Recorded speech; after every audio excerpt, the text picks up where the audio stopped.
Bismillah, Assalamualaikum warahmatullahi wabarakatuh.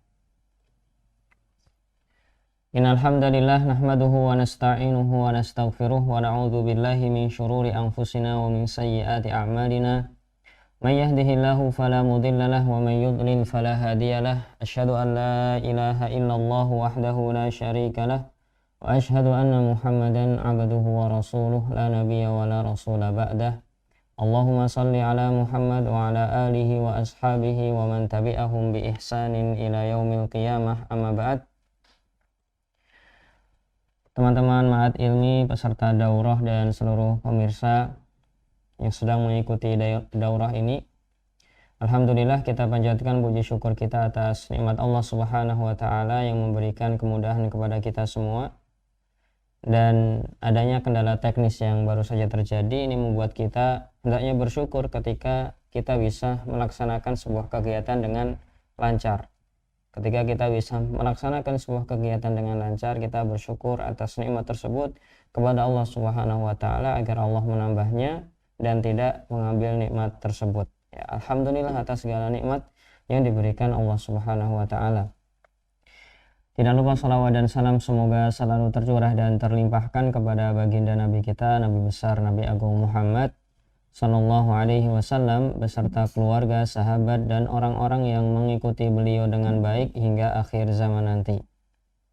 Sebelum kita memulai, kita harapkan hati kita kepada Allah Subhanahu Wa Taala, meminta karunia, rahmatnya, kemudahan darinya agar kita bisa membahas pelajaran sore hari ini dengan lancar, dimudahkan untuk faham.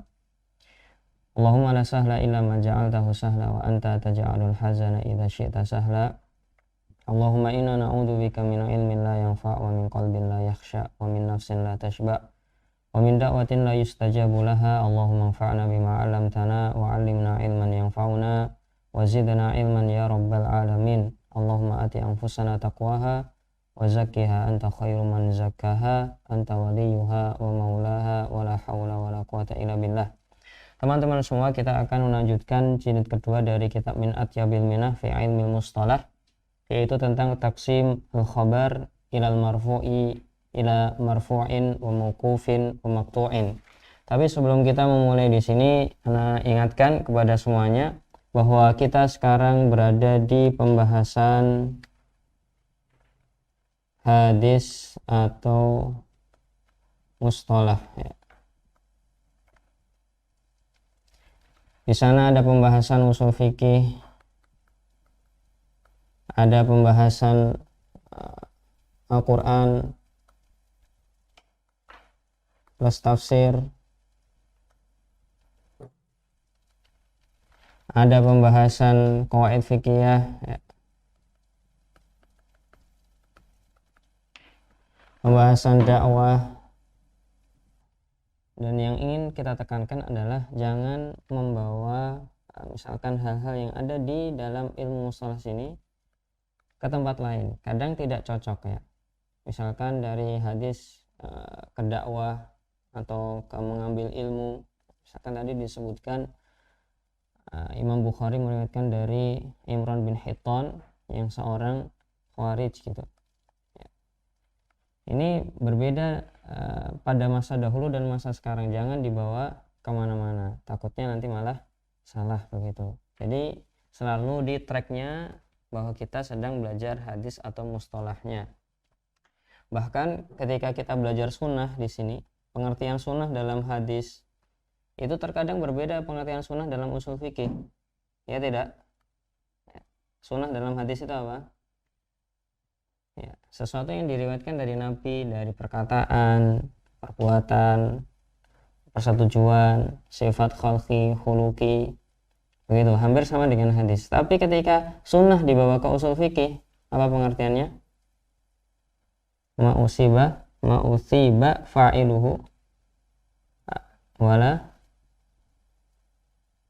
yu'adzabu man tarakahu.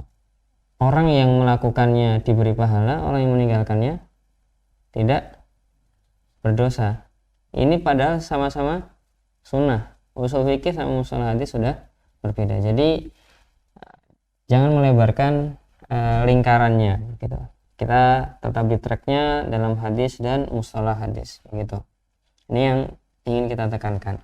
Kemudian kita lanjut di jilid kedua. Sekarang di halaman berapa? Pertama. Ya, halaman kelima.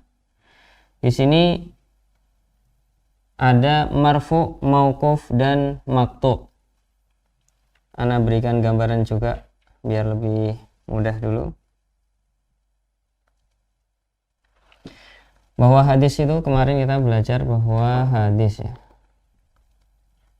Hadis itu terbagi pembahasannya kepada pembahasan jalur riwayat atau bagaimana hadis itu sampai kepada kita, bagaimana hadis sampai pada kita. Di sana terbagi menjadi berapa? Terbagi menjadi dua, itu mutawatir dan ahad. Hadis ahad terbagi menjadi berapa? 3.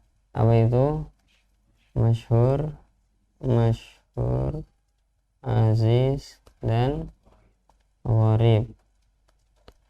Nah, kemudian kita membahas tentang hadis itu yang ahad itu bisa diterima atau tidak, dari sisi diterima atau tidak, ya, mardud dan makbul.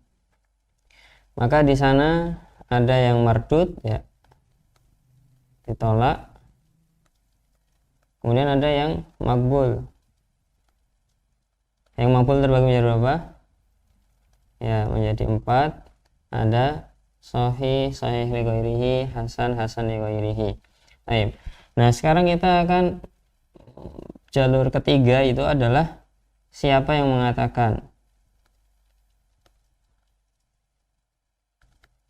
Siapa yang mengatakan hadis tersebut? Terbagi menjadi 3. Nabi SAW, sahabat, sama tabi'i, dan seterusnya. Ini dinamakan apa? Marfu. Nanti ini dinamakan mauquf. Ini dinamakan maqtu. Ya. Nah, ini peta pembahasannya. Jadi kita sedang berbicara siapa yang mengatakan hadis tersebut. Al-marfu'u istilahan, hadis marfu' itu adalah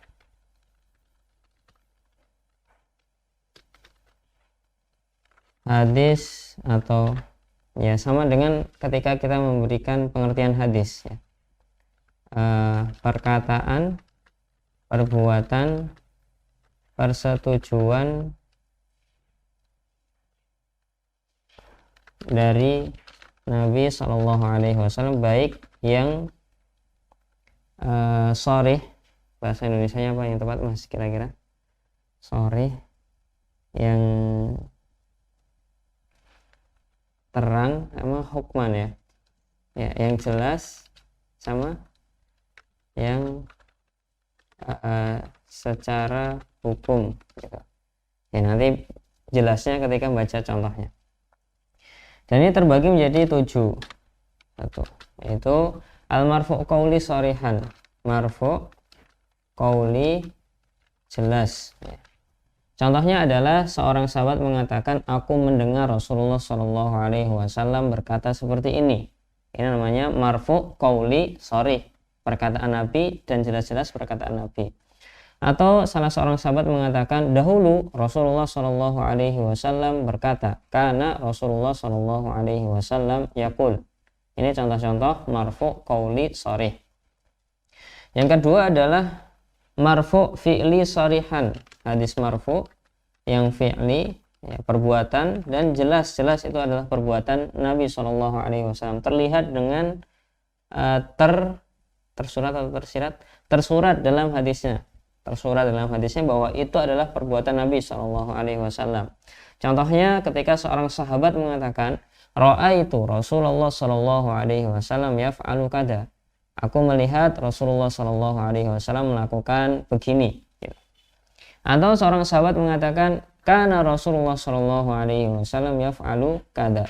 dulu Rasulullah Shallallahu Alaihi Wasallam melakukan seperti ini, sebagaimana dalam hadis ketika bulan Ramadan itu ada ibadah di 10 hari terakhir.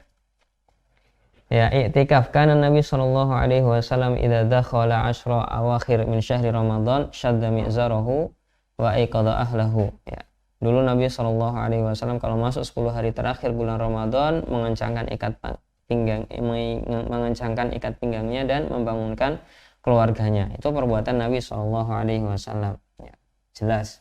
Kemudian yang ketiga adalah marfu takriri shorihan. Ya. Marfu takrir itu persetujuan, ya, takrir dan jelas. Contohnya adalah ketika seorang sahabat mengatakan fa'altu bihadratin Nabi sallallahu alaihi wasallam kada. Aku melakukan sesuatu dan ketika itu Nabi hadir di situ. Jadi seakan-akan Nabi melihat, ngerti gitu. Bihadrah di sini ada, hadir di sini. Misalkan di ruangan ini yang hadir di sini gitu. Bihadratin Nabi sallallahu alaihi wasallam kada. Atau seorang mengatakan fa'ala fulanun bihadratin Nabi sallallahu alaihi wasallam kada wa lam yadhkur inkaruhu lidzalika. Ya. Ada seorang yang ketika itu melakukan sesuatu, Nabi hadir di situ, tapi Nabi tidak mengingkari hal tersebut. Makanya dinamakan marfu takrir shorihan. Kemudian marfu qauli hukman, ya. Marfu qauli hukman. Marfu qauli hukman, ya. Di sini maksudnya adalah dihukumi sebagaimana perkataan Nabi. Hadisnya itu seakan-akan bukan perkataan Nabi, tapi dihukumi seakan-akan itu perkataan Nabi. Itu maksudnya. Contohnya di sini seorang sahabat an yaqula sahabi ghairul ma'ruf bil akhdhi an ahlil kitab, seorang sahabat yang tidak mengambil ilmu dari ahli kitab, ya. Ada orang-orang yang mengambil ilmu dari ahli kitab, cerita-cerita dari ahli kitab gitu. An ahlil kitab qaulan, ya. Seorang sahabat mengatakan suatu perkataan, sahabat ini bukan orang yang terkenal mengambil ilmu dari ahli kitab, la majala lirra'i, dia mengatakan perkataan yang tidak ada tempat untuk mengutarakan pendapat atau logikanya atau berijtihad di situ, nggak mungkin gitu. Wala ta'alluqun lahu bibayani gharib, bukan juga sedang menjelaskan sesuatu yang tidak jelas dalam hadis atau syarh muskil atau menjelaskan sesuatu yang kurang jelas di situ. Bukan seperti itu. Maka itu adalah marfu qauli hukman. Contohnya adalah seorang sahabat mengabarkan kejadian-kejadian masa lampau, madhiyah, ya. Seorang sahabat mengabarkan kejadian masa lampau. Ini kalau bukan dari Nabi gimana bisa? Dan dia juga nggak tahu cerita-cerita kayak gitu dari ahli kitab gitu. Kalau dia adalah orang yang mengambil dari ahli kitab, bisa saja dia dapat cerita itu dari ahli kitab begitu. Ini contohnya. Kemudian yang lain adalah di sini disebutkan contohnya, ya. Kabat il khalqi, seperti penciptaan manusia atau mengabarkan kabar masa depan, ya. Seperti fitnah-fitnah, ya, kejadian-kejadian pembunuhan dan lain sebagainya, kejadian hari kiamat, kemudian mengabarkan adanya pahala tertentu pada suatu amalan tertentu, ya. Mengabarkan adanya pahala atau hukuman pada suatu amalan tertentu. Nah, ini contoh dari marfu qauli hukman. Nanti akan disebutkan contohnya. Kemudian al marfu fi'li hukman, ya. Marfu fi'li hukman. Marfu fi'li berarti dari Nabi yang bersifat perbuatan dan secara hukum. Contohnya adalah seorang sahabat mengatakan gimana ini? An yaf'ala sahabi fi'lan la majala lirra'yi fihi. Ya. Seorang sahabat melakukan suatu perbuatan atau suatu amalan yang di situ harusnya tidak ada ijtihad. Contohnya kasolati Ali bin Abi Thalib, seperti salatnya Ali bin Abi Thalib, al-kusufa, salat kusuf, fi kulli rak'atin aksar min ruku'aini. Setiap rakaat rukuknya lebih dari 2 kali. Ini sebagian mengatakan marfu fi'li hukman, karena nggak mungkin ya Ali berijtihad dalam ibadah seperti ini, begitu. Kemudian yang keenam adalah marfu takriri hukman. Marfu takrir hukman. Ini adalah seorang sahabat mengabarkan bahwasannya dahulu mereka melakukan sesuatu pada masa Nabi Shallallahu Alaihi Wasallam. Jadi Nabi tidak hadir di situ, tapi Nabi masih hidup ketika itu. Sahabat melakukan suatu perbuatan dan Nabi Shallallahu Alaihi Wasallam tidak mengingkarinya. Ini marfu takrir hukman. Wa min siyagil latilaha hukmu raf'i. Ya, di antara cara periwayatan sahabat yang lainnya yang dianggap sebagai marfu hukman, ya, marfu hukman adalah ketika seorang sahabat dianggap sebagai hadis marfu hukman, itu ketika seorang sahabat mengatakan di antara sunnah adalah titik-titik minas sunnati kada, atau kami diperintahkan dengan seperti ini, umirna bikada, atau kami dilarang dari yang seperti ini. Yang keempat, ya, ini contoh-contoh ini maksudnya adalah dilarang di antara sunnahnya siapa? Ya sunnah Nabi SAW. Kalau kami diperintah, yang merintah siapa? Ya Nabi SAW. Kami dilarang, yang larang siapa? Nabi SAW. Nggak disebut di sini, ada kata Nabi itu nggak disebut dengan sigoh majhul, umirna dan nuhina. Begitu juga di antara yang dianggap hadis marfu hukman itu adalah seorang sahabat, ya, menghukumi suatu perbuatan bahwa itu adalah ketaatan kepada Rasul atau kemaksiatan kepadanya. Contohnya di sini perkataan Ammar bin Yasir, man shoma yaumasyak faqad asa Abul Qasim. Siapa yang berpuasa pada hari yang diragukan, ini sudah Ramadan atau belum ya, gitu. Ada hari yang diragukan. Kalau di Indonesia ya sepertinya kita cuma ngikut pemerintah ya, tidak ada yaumusyak. Man shoma yaumasyak, siapa yang berpuasa pada hari yang diragukan, faqad asa Abul Qasim, dia telah bermaksiat kepada Abul Qasim, Nabi Muhammad SAW. Hadis ini diriwayatkan oleh ashabus sunan. Siapa itu?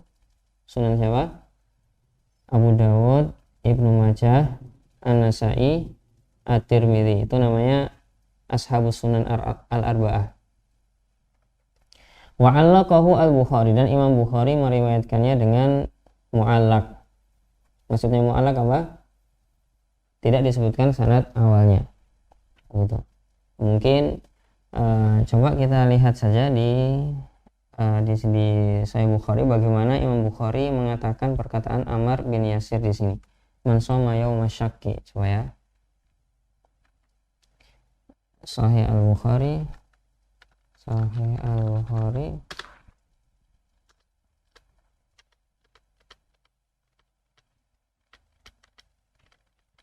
Kita cari dulu. Ya, Kitabus Shiyam. Kitabus Shiyam. Tidak ada. Kitabus Shalah, ada yang melihat ini Kitabus Shiyam, salat.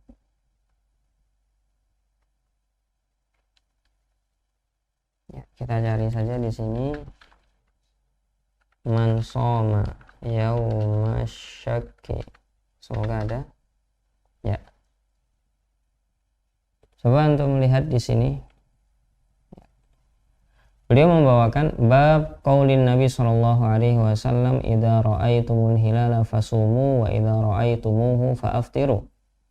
Bab sabda Nabi sallallahu alaihi wasallam, apabila kalian melihat hilal berpuasalah, dan apabila kalian melihat hilal lagi maka berbukalah. Melihat pertama hilal Ramadan, kedua hilal Syawal. Di sana dikatakan waqala silatu an Ammarin. Nah, di sini silah dari Ammar, maksudnya Ammar bin Yasir. Disebutkan dua sanad saja, tapi nggak disebutkan dari awal dan tidak diberi nomor. Ini namanya mu'alaq dalam Sahih Bukhari. Man shoma yaumasyak faqad asa Abul Qasim sallallahu alaihi wasallam. Baru setelahnya beliau membawakan hadis kasih nomor. Ini yang sesuai dengan syarat Sahih Imam Al-Bukhari. Seperti itu. Kita lanjutkan al-mauquf as-sahabi wa ma tu'rafu bihi as-suhbah. Baik. Kita beralih dari pembahasan marfu kepada pembahasan mauquf. Mauquf adalah perkataan ma'udhifa ila sahabi min qaulin au fi'lin au takririn. Perkataan, perbuatan atau persetujuan yang disandarkan kepada sahabat. Baik. Ini adalah mauquf. Kemudian sahabi itu siapa? Berarti kita sebutkan aja istilah di sini. Sahabat adalah huwa man laqiyan Nabi sallallahu alaihi wasallam mu'minan bihi wa mata 'alal Islam walau takhallalat dzalika riddatun 'alal asahhi. Orang yang bertemu dengan Nabi sallallahu alaihi wasallam, beriman dengan beliau, maksudnya ketika bertemu, mati dalam Islam walaupun dahulunya pernah murtad. Alal asah, menurut pendapat yang benar. Menurut pendapat yang benar ini sedang membahas siapa? Walaupun dahulunya murtad. Ini yang diberikan. Ya. Orang yang bertemu Nabi, siapapun yang bertemu Nabi, ini masukkan kriteria. Kemudian beriman dengan beliau, berarti kriteria kedua. Yang tadinya bertemu Nabi tapi tidak beriman, keluarkan orang-orangnya. Kemudian mati dalam Islam, ya. Bertemu Nabi, beriman, mati dalam Islam. Yang nanti matinya tidak dalam Islam, keluarin dari yang namanya sahabat. Jadi orang-orang munafik itu bukan sahabat.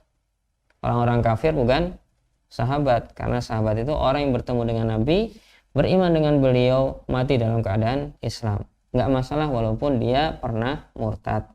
Jadi ada, atau di sini misalkan ada seorang sahabat yang keluar dari Islam kemudian masuk lagi, maka tidak mengapa. Kemudian bagaimana cara mengetahui seseorang itu sebagai seorang sahabat?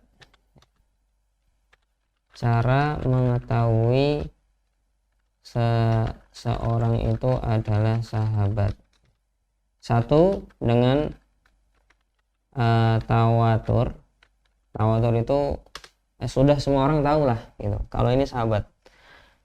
Coba tanya Abu Bakar itu sahabat atau bukan ya gitu. Supaya kebanyakan orang akan mengatakan ya jelas itu seorang sahabat, mutawatir sudah gitu. Istifadhah ya, dengan ya walaupun tidak mutawatir tapi berita tentang itu banyak gitu. Banyak ulama yang menyatakan mereka seorang sahabat. Yang ketiga, banyak berita yang menyatakan ia adalah seorang sahabat. Yang ketiga adalah bi ikhbari ba'dus sahabah, kabar sebagian sahabat bahwa orang ini adalah sahabat ya. Seorang sahabat mengatakan dulu kami bersama si A, maka dikatakan si A ini seorang sahabat. Yang keempat adalah kabar sebagian tabi'i yang thiqah. Ada tabi'i mengatakan ini seorang sahabat dulu, ya sudah diterima. Yang kelima adalah kabar dirinya sendiri bahwa dia adalah seorang sahabat selama hal itu mungkin. Selama hal itu mungkin, itu maksudnya seperti apa? Maksudnya dahulu Nabi SAW itu pernah menyatakan semua orang yang hidup pada saat ini 100 tahun lagi dia tidak akan hidup. Anggap aja ketika itu Nabi mengatakan pada tahun 10 Hijriah. Maka kapan waktu terakhir seseorang dinyatakan sahabat dan itu mungkin? Tahun berapa? 110 Hijriah. Itu adalah batas akhir seorang dikatakan sahabat. Jadi nanti kalau ada orang meninggalnya 115 Hijriah mengatakan saya adalah seorang sahabat, maka tidak diterima karena tidak mungkin. Ya, dan yang terakhir sahabat meninggal itu Abu Tufail. Beliau yang terakhir meninggal. Ini contohnya. Kemudian kita beralih kepada al-maqtu', ya. Maqtu'. Baik. Maqtu' itu apa? Ma udhifa ila tabi'i aw man dunahu min qaulin aw fi'lin. Ya. Perkataan atau perbuatan yang disandarkan kepada seorang tabi'i atau orang-orang setelah mereka. Ini adalah maqtu'.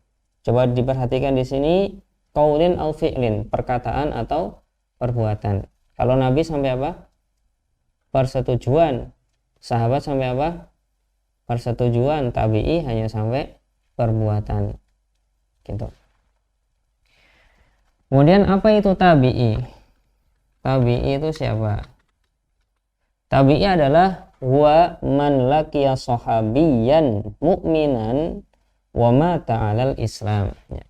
Seorang yang bertemu dengan seorang sahabat dalam keadaan beriman dan mati dalam Islam. Ini namanya tabi'i.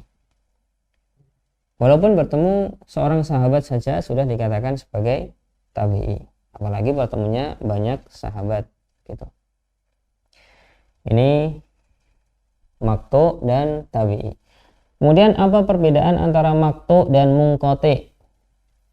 Maqtu' ini wazannya apa? Maf'ulun, ya. Maqtu'un maf'ulun. Munqati' wazannya apa?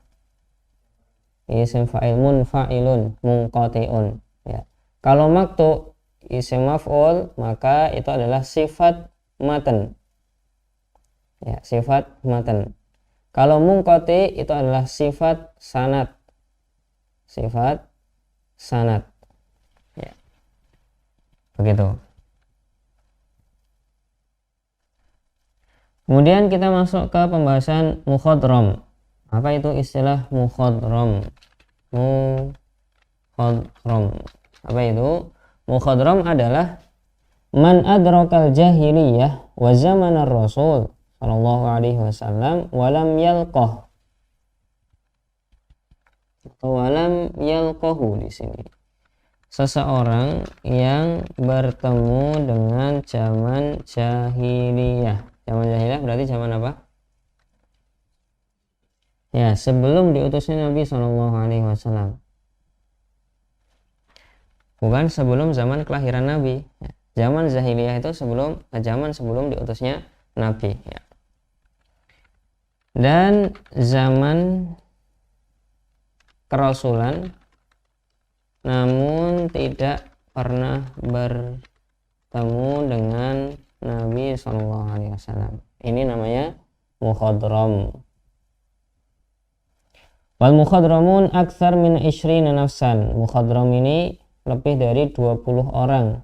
Di antaranya adalah Al-Ahnaf bin Qais wa Abu Muslim al-Khawlani wa Abu Raja al-Atariri wa Abu Uthman an-Nahdi wa hum minat tabi'ina ala sahih. Dan mereka ini dikelompokkan sebagai para tabi'i, bukan sahabat. Gitu. Baik, kita lanjutkan al-ulu wan nuzul. Pembahasan berikutnya adalah, kita sudah selesai ya dari pembahasan sini siapa yang mengatakan, Nabi marfu, sahabat mauquf, tabi'i maqtu. Kita sudah selesai. Kita sekarang membahas sanad lagi, yaitu pembahasan tentang al-ulu wan nuzul. Ya. Allah Ta'ala telah mengkhususkan umat ini dengan sanad yang bersambung kepada nabinya Shallallahu Alaihi Wasallam. Abdullah bin Mubarak mengatakan isnad itu dari agama. Seandainya bukan karena isnad, tentu orang-orang atau siapapun bisa mengatakan apa yang dia mau. Seandainya bukan karena isnad, orang-orang akan bisa mengatakan apa yang dia mau. Sufyan ats-Tsauri mengatakan al-isnadu silahul mu'min. Sanad itu adalah senjatanya orang mukmin. Kemudian al-uluwu istilahan qillatu rijalis sanad. Wan nuzul istilahan kathratu rijalis sanad. Ya, di sini kita tulis ulu adalah sedikitnya jumlah perawi. Nanti lebih akan dijelaskan lebih dalam lagi insyaallah. Kemudian nuzul itu artinya banyaknya jumlah perawi, maksudnya dalam hadis tersebut.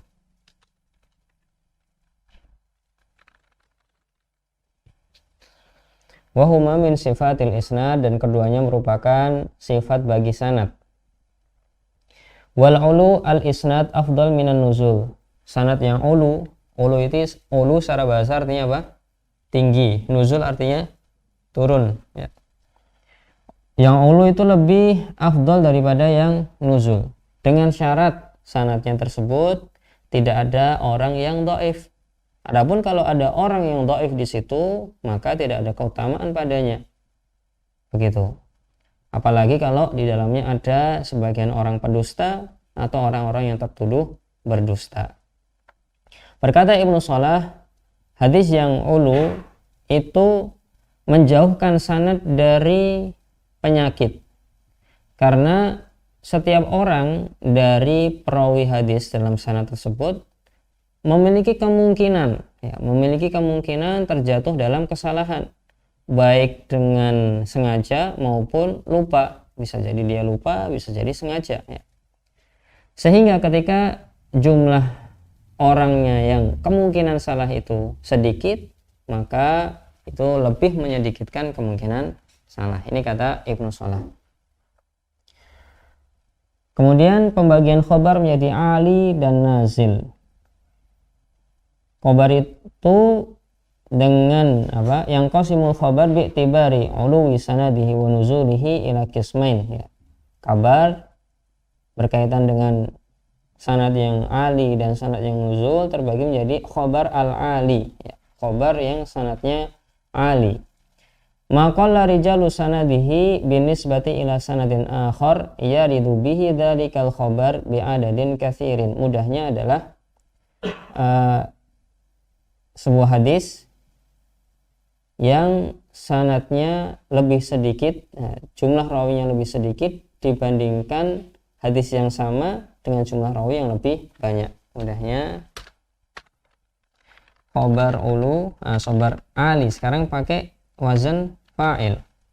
Khobar ali adalah hadis yang jumlah rawinya lebih sedikit dibandingkan dengan hadis yang sama dengan jumlah rawi yang lebih banyak. Gitu. Ini khobar ali.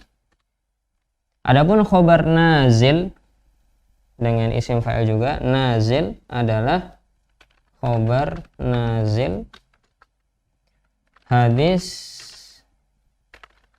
ya, yang jumlah rawinya lebih banyak dibandingkan dengan hadis yang jumlah rawinya lebih sedikit. Dengan kata lain, khobar nazil ini apa? Kebalikan dari khobar ali. Ya. Kata Syekh, dan antara khobar ali dan khobar nazil itu juga memiliki dua macam, mutlak dan nisbi. Ini sebagaimana dalam apa? Pembahasan apa? Pembahasan gharib. Ada gharib mutlak, ada gharib nisbi. Kalau ali uluwan mutlakon itu apa? Ya. Di sini kita bawah-bawahkan semua ya. Khobar ali mutlak itu adalah hadis yang jumlah rawinya, hadis yang jumlah rawi hingga Nabi Shallallahu Alaihi Wasallam lebih sedikit dibandingkan dengan hadis yang sama dengan jumlah rawi lebih banyak hingga Nabi. Semoga bisa difahami. Pada intinya dari awal sampai Nabi ini berapa jumlahnya, begitu. Di sana ada lagi khobar yang sama tapi jumlah rawinya lebih banyak. Yang sininya cuma 4, yang sini 5 misalkan. Nah, itu. Wadiduhu an-nazil nuzulan mutlaqan.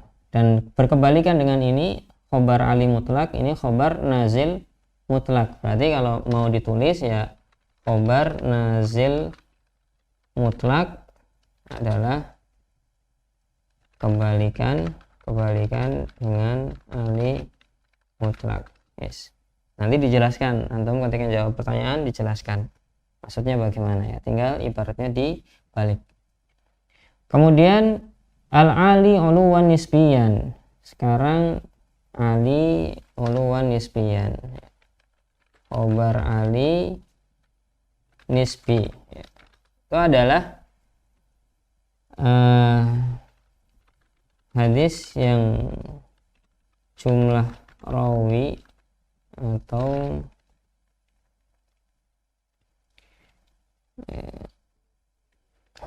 mudahnya itu adalah jumlah rawi yang menyampaikan kepada imam tertentu itu lebih sedikit. Ya, misalkan Imam Malik, misalkan Imam Bukhari di sini. Imam Bukhari menuju Imam Malik ini berapa orang yang dibutuhkan? Oh, kalau Imam Bukhari ini punya sanad sampai Imam Malik ya 2 misalkan, atau 1 misalkan. Kemudian di sana Imam Bukhari juga punya sanad ke Imam Malik jumlahnya 3. Ini yang permisalan saja, 3 atau 4 atau 5. Maka di sini dikatakan Imam Bukhari punya sanad yang ulu kepada Imam Malik, begitu. Jadi nisbi. Di sini dikatakan Imam Malik atau Syu'bah atau yang lainnya, tidak sampai Nabi Shallallahu Alaihi Wasallam. Dan berkebalikan dengan khobar ali nisbi adalah khobar nazil nisbi. Sama dengan kebalikan dari ulu nisbi. Baik. Gitu. Kemudian anwa'un nisbi, ya. Dari khobar ali nisbi ini terbagi menjadi 4 macam, yaitu muwafaqah, badal, juga dinamakan dengan ibdal. Kemudian yang keempat adalah musawah, yang ketiga musawah, yang keempat adalah musafahah. Baik. Ana sebutkan di sini dulu, baru nanti Ana berikan gambarannya. Yang pertama apa? Muwafaqah. Yang kedua badal. Yang ketiga musawah. Yang keempat musafahah. Secara tekstual muwafaqah ini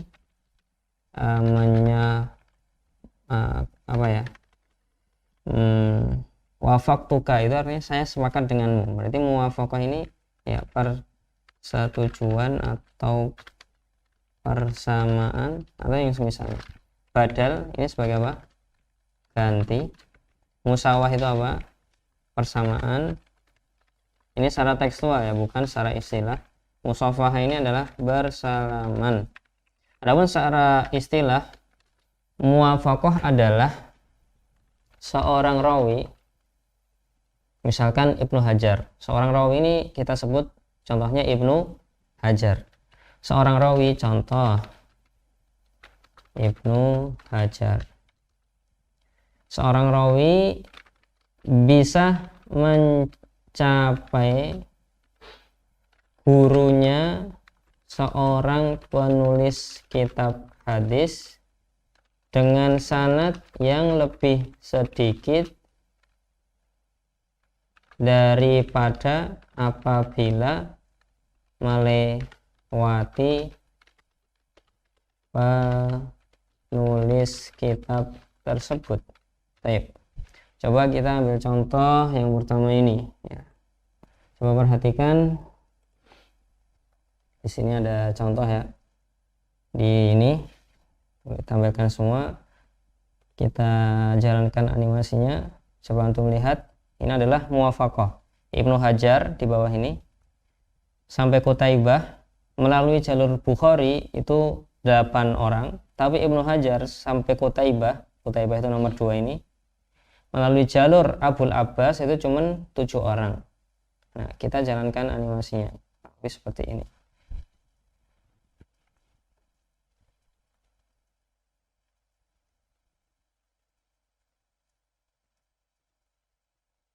Ya, ini namanya muwafaqah. Ibnu Hajar bisa sampai kepada Qutaibah melalui jalurnya Abul Abbas Siraj ini hanya butuh 7, tapi kalau melalui jalurnya Imam Bukhari butuh 8. Maka di sini Ibnu Hajar bisa mendapatkan muwafaqah dengan Imam Al-Bukhari. Kemudian yang kedua, badal, yaitu ini hampir sama, cuman objeknya yang diubah ya. Ini hampir sama dengan muwafaqah. Anda kopikan. Seorang rawi, contoh Ibnu Hajar, bisa mencapai gurunya ya. Guru tingkat kedua, gurunya ya, berarti guru tingkat kedua gitu.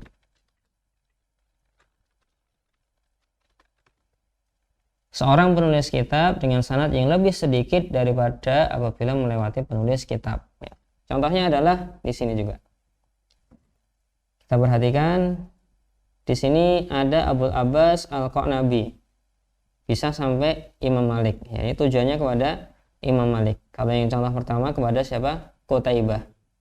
Ini sampai Imam Malik. Ibnu Hajar melalui jalurnya Imam Bukhari lebih banyak, melalui jalurnya Abul Abbas ini lebih sedikit. Kayak ini ya. Hampir sama animasinya.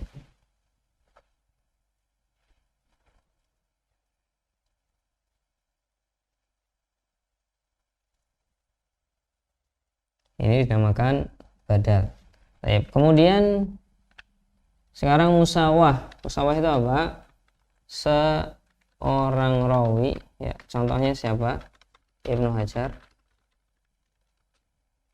Bisa di sini kasih contoh gitu ya. Bisa memiliki jumlah rawi yang sama dengan salah seorang penulis kitab ya, contoh penulis kitab itu siapa? Yaitu Imam Bukhari, Imam Muslim, Abu Daud, Tirmidzi, Nasai, Ibnu Majah. Itu semisalnya contoh penulis kitab itu.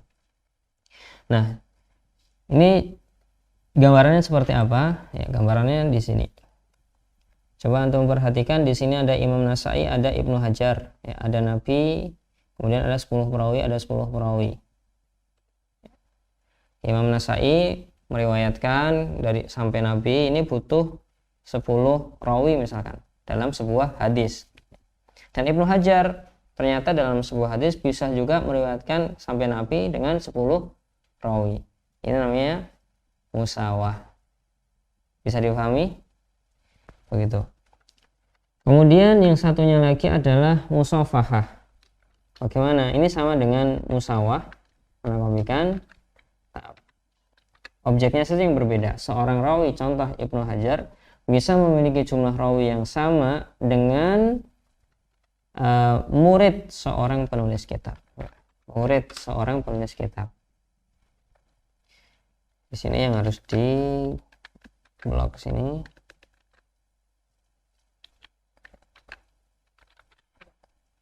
Yang di sini guru-gurunya tadi.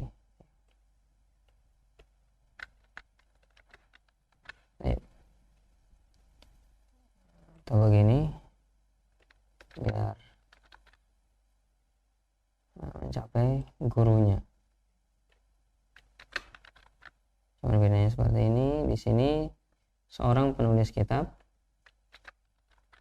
Kalau di sini murid seorang penulis kitab. Begitu. Contohnya hampir sama dengan ini tadi. Hanya saja ini muridnya Imam An-Nasai. Muridnya Imam Nasai bisa meriwayatkan hadis misalkan sampai Nabi. Ini sebuah contoh. Butuh 10 perawi. Ternyata Ibnu Hajar juga bisa melakukan hal yang sama. Namanya Ibnu Hajar bisa melakukan musafahah dengan Imam An-Nasai, begitu. Ini kalau antum baca di contoh, kesimpulannya seperti animasi ini tadi. Ya, begitu ya. Jadi muwafaqah, badal, kemudian musawah dan musafahah. Begitu. Kemudian riwayatul aqran wal mudabbaj. Kita sudah sampai riwayatul aqran dan mudabbaj. Aqran itu apa? Aqran adalah dua rawi yang memiliki kedekatan umur dan guru. Sama-sama belajar, misalkan alumni dari guru yang sama gitu. Umurnya juga hampir-hampir sama, mutaqarib. Nggak harus sama tapi hampir sama. Adapun riwayatul aqran itu adalah riwayat aqran itu artinya seorang qarin, ya, qarin itu salah satu dari aqran tadi, meriwayatkan dari qarinnya. Seperti contohnya di sini dalam kitab, seperti riwayatnya A'mas dari At-Taimi. Seperti riwayatnya A'mas dari At-Taimi.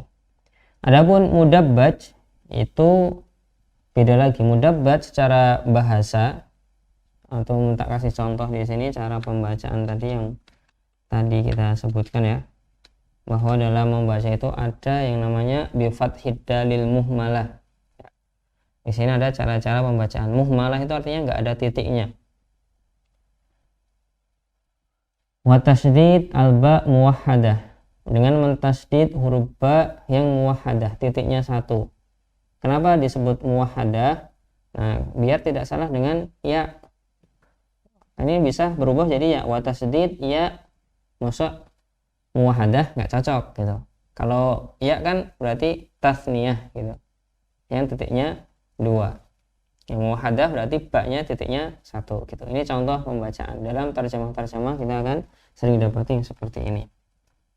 Secara bahasa ini berasal dari dibajatai al-wajhi, artinya khaddan, 2 pipi ini. Ya. Mudabbaj dari bahasanya adalah khaddan, artinya secara bahasa seperti itu. Dan mudabbaj itu istilahan adalah an yarwiyal qarinani kullun minhuma anil akhar. Mudahnya riwayat mudabbaj adalah qarin yang selalu yang saling meriwayatkan. Jadi saling meriwayatkan. Kalau riwayatul aqran tadi belum tentu yang satunya meriwayatkan, tapi kalau mudabbaj pasti sudah saling melakukan riwayat. Kadang yang satu ngambil dari yang kedua kadang ngambil dari yang ke satu. Bisa dipahami di sini? Ya. Seperti riwayatnya Ummul Mukminin Aisyah dari Abu Hurairah. Keduanya sama-sama siapa? Sahabat. Yang satunya istri Nabi SAW, yang kedua adalah Abu Hurairah, rawi terbanyak yang lama bersamanya Nabi, ya 4 tahun beliau. Dan beliau ini berdua saling meriwayatkan. Kadang Ibunda Aisyah meriwayatkan dari Abu Hurairah meriwayatkan dari Ibunda Aisyah. Begitu juga riwayat Imam Malik dan Auza'i. Begitu juga riwayatnya Imam Ahmad dan Ali Al-Madini. Kulun anil akhar, masing-masing dari keduanya. Gitu. Nah, di sini dikasih peringatan, ingat mudabaj itu jenis lebih khusus dari akron. Nah, yang terpenting, lah ngapain Ustadz belajar kayak gitu? Apa fungsinya? Nah, fungsinya ini. Min fawaidi ma'rifati hadzal nau'i adalah al-amnu min an yudhanna ziyadatun fis sanad. Agar seseorang aman dari sangkaan ini adalah sesuatu yang ditambahkan ini. Oh, sudah ada satu sahabat untuk nambahin sahabat lain. Gitu. Biar aman dari dikira ada tambahan dalam sanad. Yang kedua adalah jangan sampai menyangka bahwa huruf an misalkan memberikan hadis Abu Hurairah dari Ibunda Aisyah radhiyallahu anha. Jangan sampai huruf an ini dikira wawu. Jangan sampai salah. Jangan sampai dikira Abu Hurairah dan Ibunda Aisyah. Keduanya berkata, jangan sampai salah seperti itu. Ini biar aman. Bisa difahami, Mas? Insyaallah. Semoga dimudahkan ya. Fungsi ya, fungsi di sini. Fungsi ini perlu ditulis ya. Fungsi aman dari prasangka adanya tambahan dalam sanad. Kemudian itu juga begitu juga dari prasangka bahwa ada kesalahan pada huruf jar an misalkan. Tuh. Jangan sampai dikira itu wawu. Kemudian riwayatul akabir anil as-saghir wa aksudzalika. Dalam ilmu hadis ada riwayat orang yang lebih tua dari orang yang lebih muda atau sebaliknya. Itu ada. Riwayatul akabir anil as-saghir adalah riwayatul syakhs aman dunahu fis sin au fil ilmi wal hifdhi. Ya. Riwayat akabir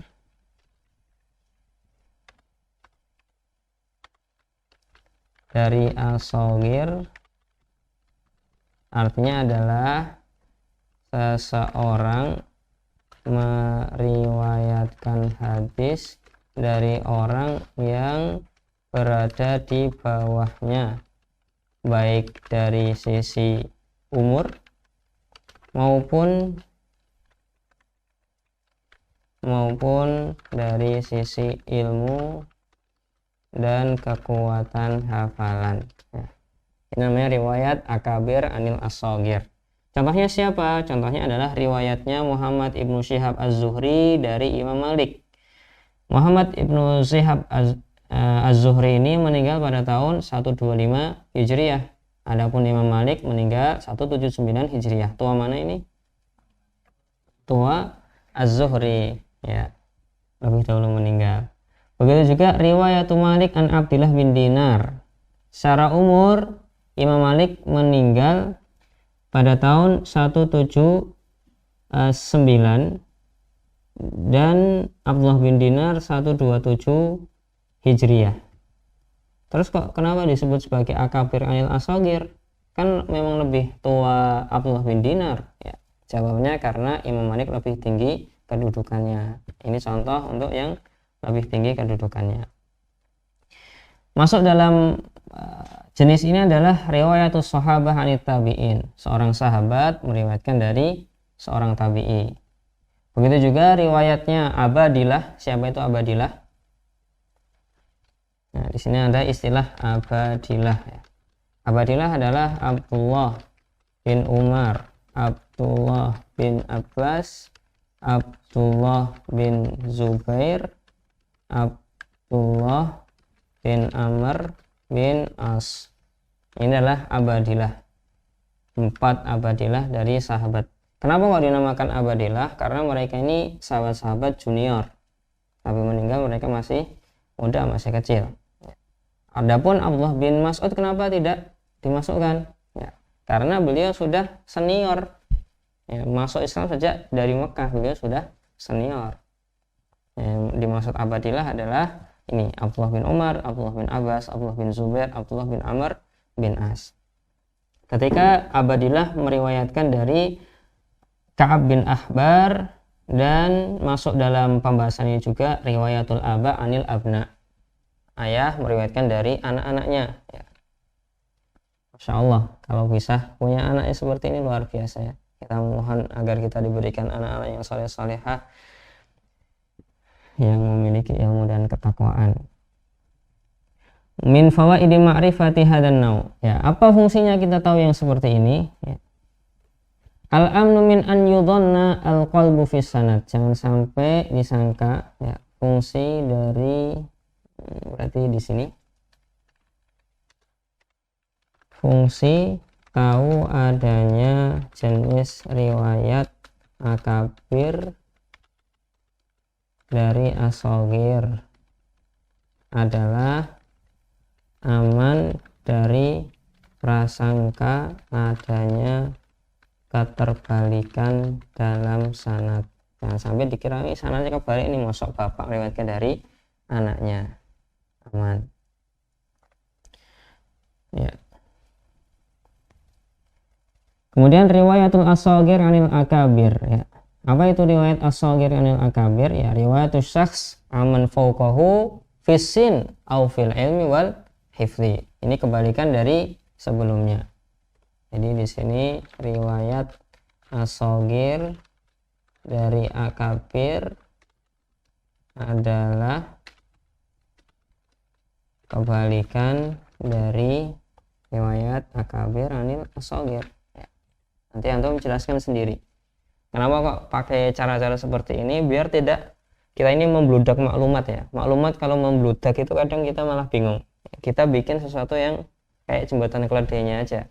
Oh gitu, nanti diungkapkan sendiri gitu. Wahiyat thariqah maslukah, dan ini yang biasa berlaku dalam sanad seperti ini. Yang bawah yang meriwayatkan dari yang atas gitu. Min hadan nau, dari jenis ini juga riwayatul abna dari aba, anak-anak dari ayahnya. Begitu juga riwayat abna dari aba dari ajdad, anak bapak dari kakek. Itu juga ada. Kemudian sekarang as-sabiq wal lahiq ya. As-sabiq wal lahiq itu adalah an yashtarika rawiyani mutaqaddimun wa mutaakhirun mautan fi riwayati an syaikhin wahidin ma'at taba'udi baina wafatayhima. Kita coba ibaratkan di sini. Sabiq dan lahiq ini adalah dua rawi berjauhan tahun meninggalnya dan meriwayatkan dari satu guru.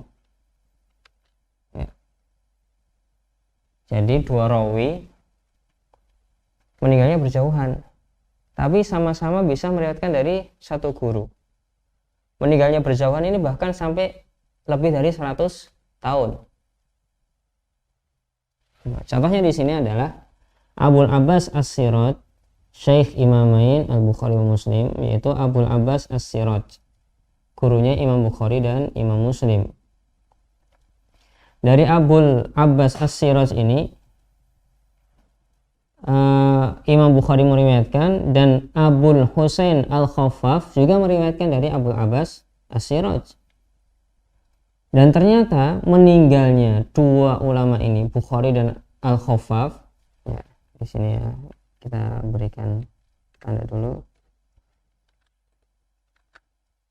Al-Bukhari dan Al-Khaffaf. Meninggalnya dua ulama ini ternyata berjauhan, nahwa mi'ah wa arba'in sanah, 140 tahun bedanya. Imam Bukhari meninggal 256 Hijriah, adapun Khaffaf meninggal 390-an Hijriah. Ada yang mengatakan 393, 394 atau 395. Saling berjauhan. Di antara contoh lain adalah Imam Malik, ya. Imam Malik, gurunya Imam Malik. Imam Malik ini di antara yang mengambil dari beliau adalah Az-Zuhri tadi, yang meninggal pada tahun 124 Hijriah, dan Ahmad bin Ismail As-Sahmi yang meninggal pada tahun 259 Hijriah. Dan ternyata antara dua rawi ini berapa tahun meninggalnya? Perbedaan tahunnya mi'ah wa khamsatun, ya, mi'atun wa khamsatun wa thalathuna sanah, 135 tahun, sangat jauh sekali. Min fawaidi ma'rifati hadzal mau', fungsi tahu ini adalah, ya, fungsi aman dari prasangka adanya keterputusan sanad pada rawi yang lebih akhir meninggal, ya. Yang sampai disangka ini, Ahmad bin Ismail As-Sahmi dari Imam Malik ini terputus ini sanadnya. Az-Zuhri aja meriwayatkan sudah meninggal 124 yang lalu, kok ini 259 meninggalnya, gitu. Jangan sampai ada prasangka seperti itu. Kemudian al-muhmal, ya. Al-muhmal istilahan, muhmal itu adalah an yarwiya ar-rawi an syaikhaini muttafiqaini fil ismi au fil ismi wasmil ab au nahwi dzalika wa lam yumayyaza bima yakhussu kullu wahidin minhuma. Jadi seorang rawi, ya, meriwayatkan dari dua orang guru yang sama nama atau sama nama sama nama bapak dan seterusnya. Dan sini koma, tidak memberikan kejelasan guru manakah yang dimaksud ketika meriwayatkan hadisnya. Dia punya dua guru, namanya sama, tapi ketika meriwayatkan menyebut nama yang semuanya ini akan berpikir ini yang satu atau yang dua ini, gitu, nggak jelas. Ini maksud dari muhmal, ya, nanti akan terlihat di contoh. Di sini dikatakan apabila dua gurunya ini thiqah semua, terpercaya semua, maka nggak masalah, nggak jelas nama itu nggak masalah karena sudah thiqah semua. Di antara contohnya adalah Imam Bukhari meriwayatkan dari Ahmad dari Ibnu Wahab, dari Ahmad dari Ibnu Wahab, dan ini ada kemungkinan mungkin Ahmad bin Soleh atau Ahmad bin Isa, dan keduanya merupakan orang yang thiqah, maka nggak masalah, gitu. Kita tidak tahu, nggak masalah. Adapun kalau yang satunya thiqah, yang keduanya ini dhaif, maka bermasalah. Ini siapa yang dimaksud, begitu. Contohnya adalah Sulaiman bin Daud al-Khawlani dan Sulaiman bin Daud al-Yamami. Yang satunya thiqah, yang satunya dhaif. Contoh meriwayatkannya, memberikan hadis kepadaku Sulaiman bin Daud. Gak nyebutkan Khawlani atau al-Yamami. Kita nggak tahu mana ini. Ya. Begitu. Al-farqu baina al-muhmali wal mubhami. Jadi kalau seperti ini nanti darat al-jahalah, ya, bermasalah, ya, hadisnya bisa tidak diterima. Apa perbedaan antara muhmal dan mubham? Mubham itu apa? Mubham itu apa? Tidak. Kalau muhmal? Kalau mubham tadi yang tadi pagi? Ya, yang rajulun, yang syaikhun, ya. Rawi yang tidak disebutkan namanya. Kalau muhmal, rawi disebutkan, bukan. Ya, itu sebab rawi majhul, kebanyakan nama. Kalau ini muhmal, itu adalah rawi disebutkan namanya tapi nggak jelas siapanya. Bisa dipahami di sini? Kalau mubham apa? Tidak disebutkan namanya, diganti syaikhun atau rajulun atau sahabiyun, ya, itu namanya mubham juga. Kalau muhmal, ini disebutkan namanya tapi tidak jelas siapanya, gitu. Ini namanya muhmal dan mubham. Perbedaannya, annal mubham dzukira ismuhu ma'al istibah. Muhmal itu disebutkan namanya tapi nggak jelas mana ini. Kalau mubham nggak disebutkan namanya sama sekali.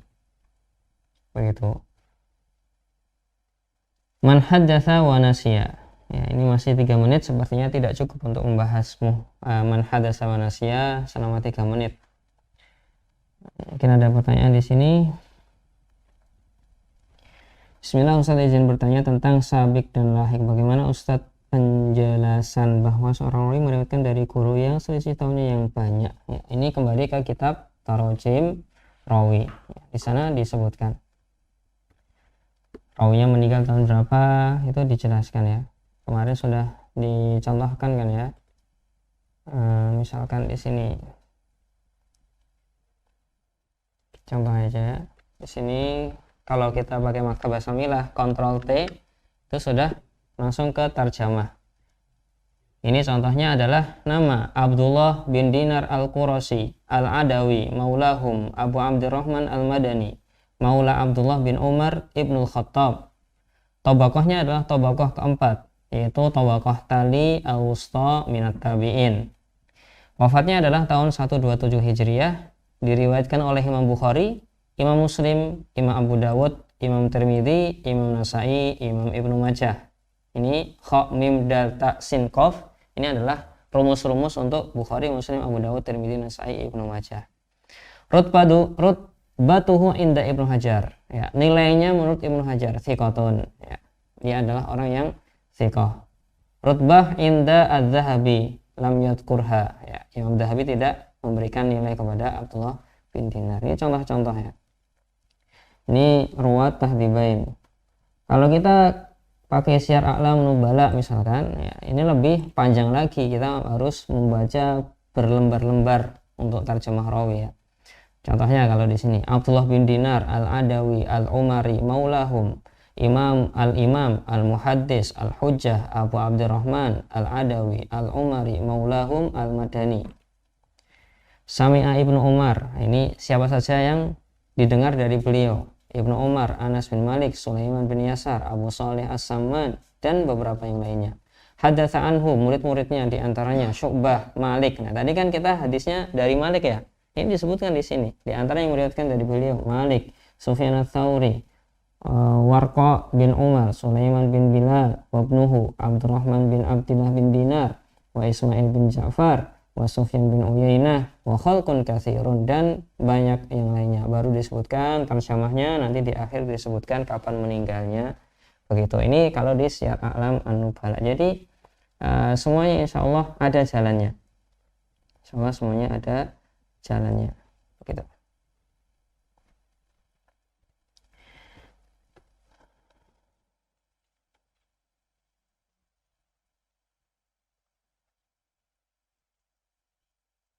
Ya, terkait kemarin ya saya menyebutkan pembahasan kemarin sore itu dari Ummu Qanidah. Assalamualaikum warahmatullahi wabarakatuh. Waalaikumsalam warahmatullahi wabarakatuh. Assalamualaikum. Wakadzalika anti. Ustadz izin bertanya terkait pembahasan kemarin sore. Pertanyaan sudah di stop ya. Pertanyaan sudah stop sampai sini saja. Ustadz, jika kita meriwayatkan hadis maka kita termasuk kamu alak. Apakah berarti hadis yang kita bawa tertolak walaupun hadis itu riwayat Bukhari dan Muslim? Ya tidak ya. Apa namanya? Kita boleh mengatakan Nabi Shallallahu Alaihi Wasallam bersabda itu boleh, nggak apa-apa. Kita hanya mengatakan kalau dijeniskan ya, dimasukkan ke dalam jenis hadis kita ini hadis mu'alak karena kita hanya mengatakan qaulun Nabi Shallallahu Alaihi Wasallam gitu. Tapi boleh-boleh saja. Sekarang sudah selesai periwayatannya itu. Periwayatan sudah selesai, pembukaan sudah selesai, para ulama sudah menganggap kitab Bukhari Muslim ini bisa dipakai untuk berhujjah walaupun kita tidak menyebutkan sanadnya, tidak masalah gitu. Ustadz, mengapa seorang thiqah bisa meriwayatkan hadis dari perawi dhaif? Jazakumullah khairan wa barakallahu fikum. Ya, bisa jadi dia menyangkanya thiqah, bisa jadi seperti itu ya, dhaif dari yang lainnya tapi menurut dia thiqah. Bisa jadi juga ya sebab-sebab yang lainnya juga ya, wallahu alam. Ada sebab-sebab lain kenapa thiqah bisa meriwayatkan dari rawi yang dhaif. Kalau zaman kita ini orang-orang tua kita ya, itu bukan hanya meriwayatkan dari yang dhaif ya, yang hoax-hoax di WA itu diriwayatkan oleh orang tua kita. Itu kenapa itu orang tua tidak memilih dari yang thiqah ya, kurang tahu ya kenapa bisa seperti itu ya, kurang lebih seperti itulah analoginya gitu. Kenapa yang thiqah bisa meriwayatkan dari yang dhaif. Nah, apalagi dhaif tersebut kan ini apa namanya belum tentu gugur hadisnya. Dhaif itu misalkan dhaif, nanti di lafadz jarh wa ta'dil itu ada pembahasannya. Ada yang yuktab hadithuhu, nggak apa-apa hadisnya ditulis dulu. Lil iktibar, untuk nanti dicarikan proses pendukung-pendukung, cari syahidnya, cari mutaba'ahnya. Jadi nggak apa, itu maksudnya.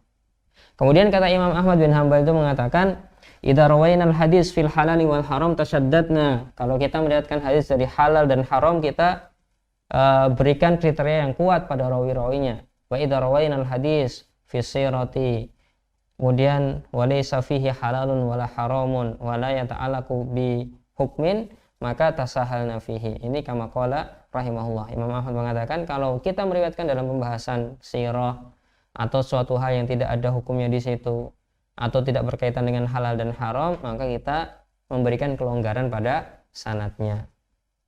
Begitu jawabannya, kurang lebih seperti itu. Wallahu taala alam bissawab. Semoga pembahasan ini bermanfaat. Jazakumullah khairan katsiran atas perhatiannya. Mohon maaf atas segala kekurangannya. Semoga Allah memberkahi ilmu kita semua.